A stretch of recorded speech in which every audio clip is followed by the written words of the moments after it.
Bosky is live for us this afternoon in Brandon, also not too far away. And Evan, not just the wind damage in Brandon, but also we saw water damage as well in some of those communities.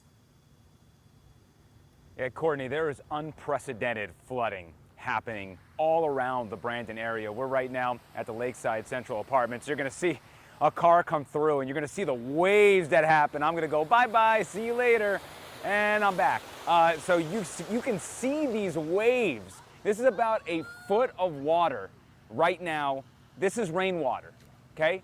There's a lake behind us, there's a lake to the right of us, and if you keep going all the way down-ish, that's at least 2 feet, 3 feet of water. You can see the car down the apartment complex and just how much that water has come up. I spoke with a lovely resident here named Joanne Ferguson. She said that the levels went from non-existent to all the way to what you see in a matter of hours, a couple of hours here.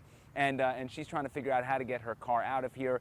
A lot of people here without power. But if you drive around Brandon also, you're going to find a lot of the main roads, some of them have this kind of flooding happening. We went down Parsons before, and there were people who had homes across the street, and they were walking their goods over their shoulder because they couldn't actually drive out of those apartments. So this is some of the issues that we're dealing with in Brandon. And speaking with Joanne, she's lived in Tampa her entire life, Brandon for 8 years. She has never seen anything like this before.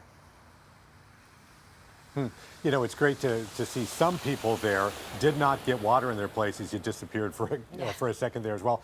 But you know, that rainwater, you talk about rainwater, Evan, there's all kinds of junk in that rainwater. There's debris, there's chemicals, snakes, alligators, fire ants. It's not recommended you walk around in that. Are people walking around in that water out there?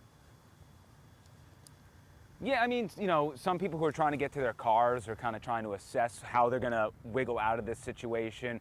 For the most part, we've seen a lot of cars try to attempt to come in, come on out. You've seen cars rip right through, right? So it's not so deep where you can't, I mean, as long as you don't go to the deeper part of these complexes, you can kind of get through to where you are if you're lucky to be in one of these areas here. But for the most part, no one's playing around in any of this stuff. As you can see, like right now, I'm standing on grass in a higher hill here, or whatever you want to call it, and then my photographer Ish is also in a grassy area. That's why you're seeing cars just go in between us so that we're not playing around in what you see as well. So I'm not 100% sure of when or how this stuff is going to drain, because you can see the water trying to filter somewhere in the middle of this complex, and it's just stuck. So who knows what kind of debris is stopping the system from completely getting rid of this water. Yeah.